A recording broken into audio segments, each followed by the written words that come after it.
하나님의 말씀은 창세기 6장 1절에서 4절의 말씀입니다. 사람이 땅 위에 번성하기 시작할 때 그들에게서 딸들이 나니 하나님의 아들들이 사람의 딸들의 아름다움을 보고 자기들이 좋아하는 모든 자로 아내를 삼는지라. 여호와께서 가라사대 나의 신이 영원히 사람과 함께하지 아니하리니 이는 그들이 육체가 됨이라. 그러나 그들의 날은 120년이 되리라 하시니라. 당시에 땅에 네피림이 있었고 그 후에도 하나님의 아들들이 사람의 딸들을 취하여 자식을 낳았으니 그들이 용사라 고대 유명한 사람이었더라. 아멘. 할렐루야. 서로의 평강의 복을 기원하는 마음으로 샬롬 인사 나누시기 바랍니다. 샬롬. 샬롬. 오늘도 토요 새벽 기도에 잘 나오셨습니다. 오늘이 벌써 6월의 첫 번째 토요일, 6월이 성큼 우리에게 다가선 것 같습니다. 새벽 예배가 마친 다음에는 좀 친교실로 오셔서 따뜻한 국밥도 드시고 성도들과 친교를 나누신 후에 돌아가시기를 바랍니다. 내일이 벌써 주일입니다. 내일을 준비하는 오늘이 되시기를 바랍니다. 우리가 새벽 시간에 창세기 말씀을 상고하고 있는데 하나님께서 사람을 하나님의 형상대로 창조하시고 그들에게 복을 주셨습니다. 생육하고 번성하고 땅에 충만하고 땅을 정복하라 하는 명령을 주셨어요. 하나님의 형상으로 지음받았기 때문에 인간이 하나님과 교제를 나눌 수 있게 되었습니다. 예배와 기도를 통한 하나님과의 교통이 가능한 영성을 지닌 존재로 만드셨고 자기를 닮은 사람들에게 만물을 다스릴 수 있는 그런 도미니언이라고 성경에 나타나는 만물을 다스릴 수 있는 권세를 주셨어요. 근데 인류 시조가 하나님의 말씀에 불순종하고 범죄하고 타락함으로 그 두 가지를 다 상실하게 되었어요.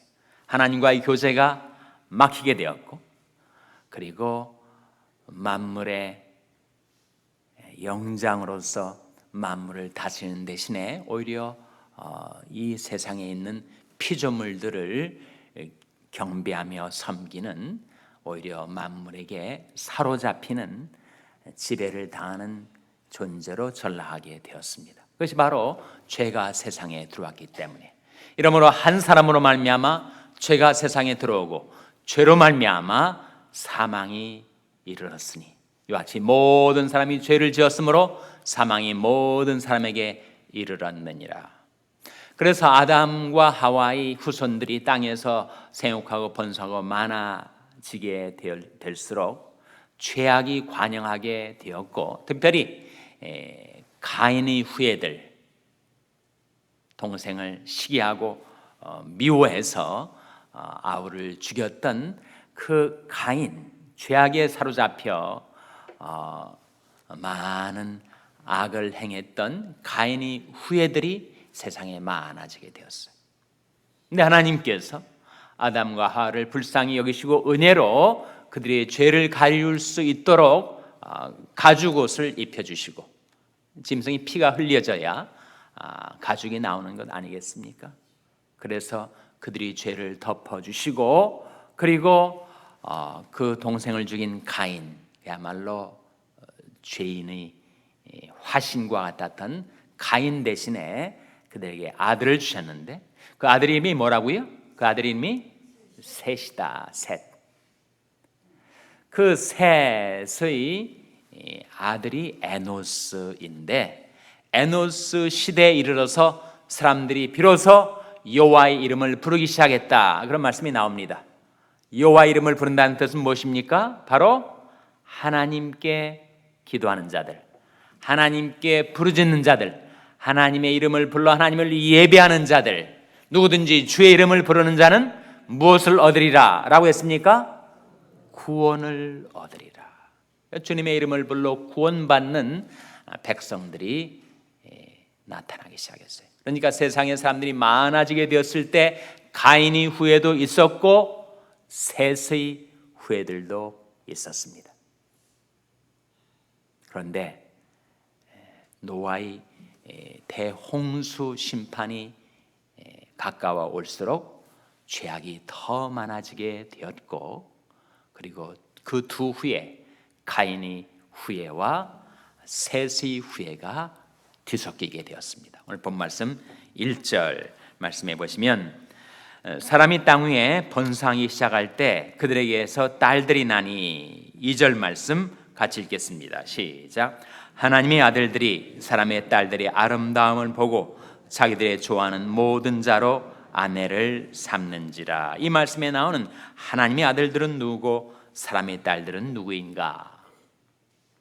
혹자는 사람의 딸들은 이 지구상에 거하는 인간의 딸들이고, 하나님의 아들들은 천사들이나 아니면 외계인들처럼 생각을 하는데, 바로 이 하나님의 아들들과 사람의 딸들은 무엇을 가리킵니까? 방금 말씀드렸던 바 가인의 후예들, 이 바로 사람의 딸들에 해당되는 것이고, 셋의 후예들, 하나님의 이름을 불러 하나님의 은혜로 구원받고 하나님의 백성들이 되었던 그 셋의 후예들이 바로 하나님의 아들들이라고 지금 나타나고 있습니다. 그런데 그 하나님의 아들들이 사람의 딸들의 무엇을 보았다고요? 아름다움을 보고, 하나님의 인도하심을 따라 결혼한 것이 아니라 자신의 육체적인 욕망을 따라 쾌락을 좇아서 그 셋의 후예들이 가인의 후예들과 뒤섞여 버리게 되었습니다. 그래서 하나님의 아들들이 사람의 딸들의 아름다움을 보고 자기들이 좋아하는 모든 자로 아내를 삼은 것입니다. 근데 거기에서 아주 고대 유명한 인물들이 나왔습니다. 6절에 보시면 당시의 땅에 네피림이 있었고, 네피림이 뭐죠? 네피림의 번호가 붙은 분들은 밑에 각 줄을 보세요. 풋노트에 뭐라고 나옵니까? 장부라고 나오죠. 장부. 당시의 땅에 장부들이 있었다, 거인들이 있었다, 자이언트들이 있었다. 이것은 신체적인 기골장대함을 뜻하기도 하겠지만 정말 우악스럽고 사납고 공세적이고 호전적인 그런 인물들, 꼭 신체적으로 장대한 사람뿐만 아니라 권세도 있고 재물도 있고 명예도 있고 그런 힘이 있는 장부들이 나타났다는 거예요. 그 후에도 하나님의 아들들이 사람의 딸들을 취하여 계속해서 셋의 후예와 가인의 후예들이 뒤섞여서 자식을 낳았는데, 그들이 바로 용사고 고대의 유명한 사람이었다. 하나님의 백성들과 세상 백성들이 뒤섞일 때 그 자녀들 중에서 세상적으로 유명한 사람들이 나올 수가 있습니다. 그러나 유명한 것이 꼭 좋은 것만은 아니죠.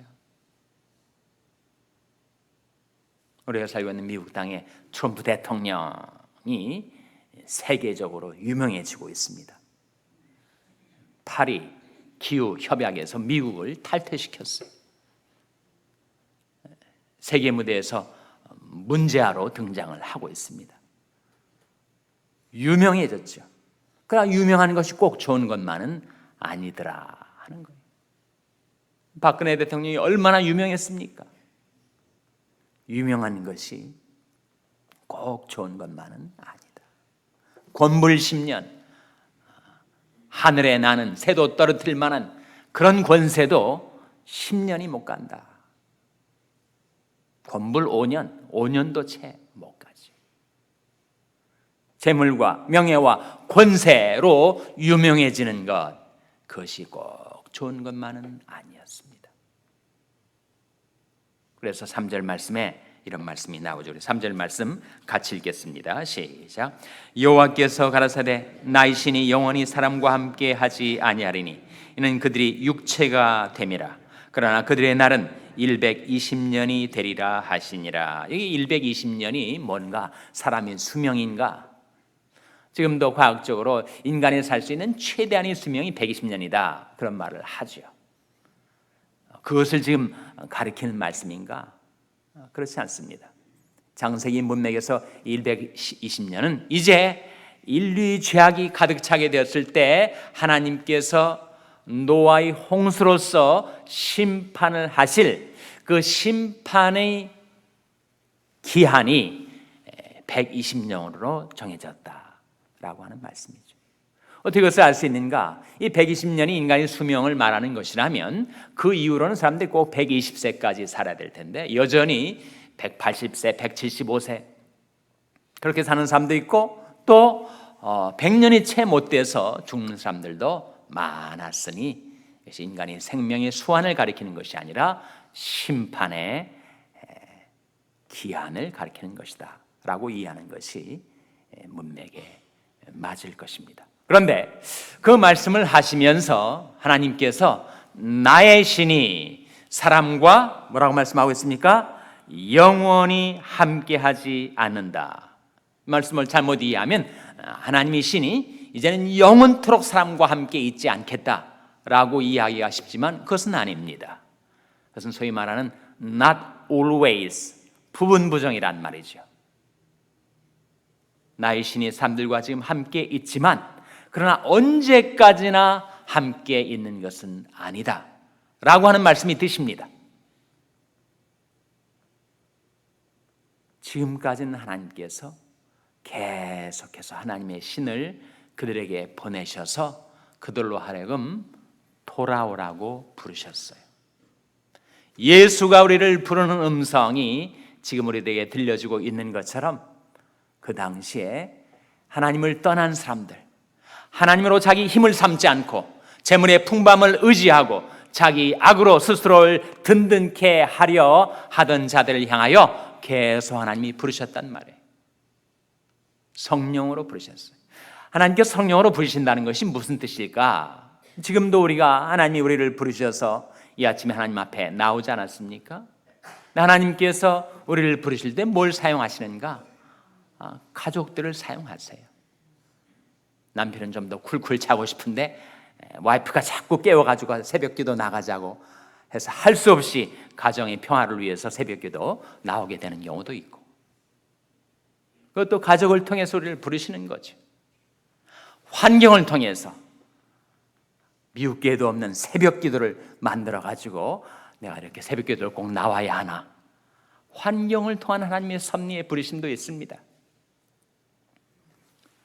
하나님께서 우리를 부르시는 것이 사랑하는 사람들을 통해서도 부르시고 내가 현재 처해 있는 환경을 통해서도 부르시고, 그러나 무엇보다도 하나님의 신이 우리를 부르시는 것은 하나님의 말씀을 통해서, 내 양은 내 음성을 들으며 나는 저희를 알며 저희는 나를 따르느니라.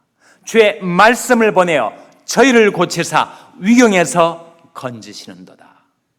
하나님께서 우리를 하나님의 말씀으로 부르십니다. 이 부른다는 표현이 굉장히 중요한 컨셉인데, 우리도 하나님을 불러서 구원받고 하나님도 우리를 부르셔서 회개케 하세요. 환난 날에 나를 부르라, 내가 너를 건지리니 네가 나를 영화롭게 하리로다. 거기에도 부르다는 표현이 나오지 않습니까? Call on me in the day of trouble. 트러블이 다가왔을 때 그때 call on me, 나를 부르라. Call to me and I'll answer you. 너는 내게 부르짖으라, 내가 내게 응답하겠다. 이 call이란 말은 우리가 하나님을 부를 때도 call이 되는 것이고, 하나님이 우리를 부르실 때도 call이 되는 것입니다. 하나님이 지금도 우리를 부르고 계십니다.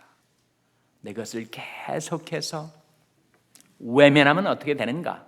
우리를 부르시는 그 주님의 음성에 귀를 막아버리고 마음을 닫아버리고 등을 돌려버리고 계속해서 그것을 거부하면 어떻게 되는가?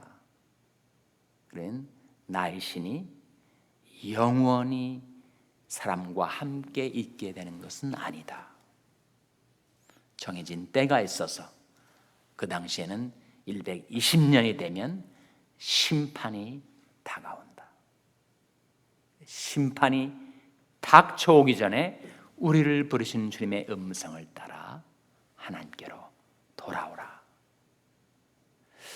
로마서 2장 4절 말씀을 한번 보시기 바랍니다. 하나님께서는 우리 죄악된 행실에도 불구하고 늘 인자심을 베풀어 주시는데, 하나님이 우리에게 인자심을 베풀어 주시는 그 뜻이 무엇인가, 목적이 무엇인가가 거기에 나와 있습니다. 로마서 2장 4절 말씀 찾아 한번 같이 읽겠습니다. 신약성경 240면,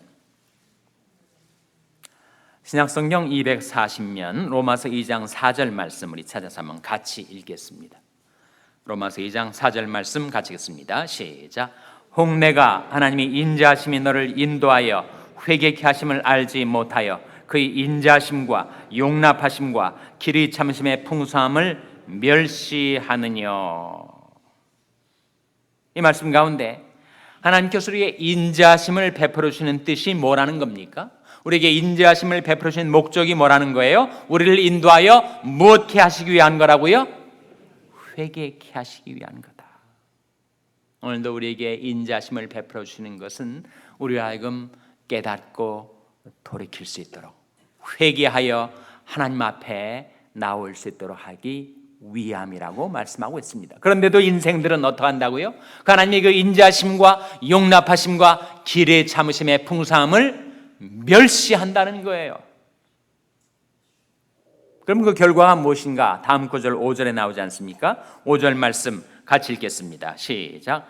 다만 내 고집과 회개치 아니한 마음을 따라 진노의 날 곧 하나님의 의로우신 판단이 나타나는 그날에 이 말 진노를 내게 쌓는도다. 내 고집하고 회개치 아니한 마음을 계속 품고 살면 하나님의 신이 언제까지나 우리와 다투진 않아요. 이 창세기 6장 3절에 나오는 하나님의 신이 사람과 함께 있지 않는다라는 표현을 영어 성경은 strive 또는 contend라는 단어를 쓰는데, 그 뜻은 다툰다는 뜻입니다. 하나님의 신이 우리와 언제까지나 다투진 않는다. 다투지 않으면 좋은 거 아닌가? 성령께서 더 이상 우리를 상관치 않으시고 더 이상 우리에게 관심을 기울이지 않으시고 내 고집과 욕망을 따라 쾌락을 따라 살아가는 나의 삶을 저지하시려고, 돌이키게 하시려고 우리와 싸우시고 다투시는 성령이 영원히 떠나가 버리면 우리에게는 아무런 가망이 없어지는 것입니다. 지금도 성령께서는 우리와 다투고 계세요. 우리와 갈등하고 계십니다. 나는 육신의 길로 행하고 싶은데 생명의 길로 우리를 이끌으시는 성령께서 우리를 붙들어 만류하시고 훈계하시고 경책하시고 우리와 다투고 계시단 말이죠. 끝내 거기에 길을 막아버리고 등을 돌려버린 채 성령을 거부하면 어떻게 되는가? 성령께서 언제나 우리와 다투시지는 않습니다. 진노의 날, 곧 하나님이 의로우신 판단이 나타나는 그날에 내가 스스로 내 자신에게 그것을 쌓고 살게 된다 하는 것이죠. 지금도 성령께서 우리 마음속에서 우리와 다투고 계시고 지금도 우리 주 예수 그리스도께서 우리를 부르고 계신데, 내 양은 내 음성을 들으며 나는 죄를 하며 죄는 나를 따르느니라. 주님의 음성을 따라 하나님께로 돌아와서 그 앞에서 살아가는 인생, 그에게는 구원과 축복이 임하게 될 것입니다. 성경 말씀에 성령과 관련하여 우리에게 주시는 두 가지 금령이 있어요. 성령과 관련하여 하지 말라 하시는 두 가지 명령이 있단 말이죠. 첫째는 하나님의 성령을 근심케 말라. 둘째는 성령을 소멸치 말라. 우리와 다투시는 성령을 더 이상 근심케 하지 아니하고 우리를 생명길로 평강의 길로 인도하려 하시는 성령을 더 이상 내가 소멸치 말고 성령의 불을 꺼뜨리지 말고 성령의 인도를 따라 즐거이 하나님이 인자하신 품에 안기게 되시는 여러분 되시기를 주님의 이름으로 축원합니다. 기도하시겠습니다. 오늘 말씀 기억하며 하나님, 저희들이 성령의 인도를 따라 살게 하여 주시옵소서. 기도하시기 바랍니다. 우리 자녀들을 위해서 기도할 때 하나님, 저희 자녀들이 주님의 음성을 듣고 성령의 인도를 따라 살아가는 자녀들 되게 해 주시옵소서. 기도해 주시기 바랍니다. 병상에 연약한 지체들을 위해서 기도하실 때 주의 말씀을 보내어 저희를 고치사 위경에서 건져 주시옵소서 위하여 기도해 주시기 바랍니다. 우리 샬롬교회를 위해서 기도할 하나님, 목자의 음성을 듣고 성령의 인도를 따라 행하는 교회가 되게 해달라고 기도해 주시기 바랍니다. 여러분의 생업을 위해서 기도하시고 세라리온 김성림 선교사님을 위해서 기도해 주시기 바랍니다. 교육관 건립을 위해서 기도해 주시기 바랍니다. 하나님이 아침 하나님 앞에 나온 죄들을 불쌍히 여기사 성령으로 충만케 하여 주시옵소서. 이런 제목들로 우리 합심해서 기도하겠습니다.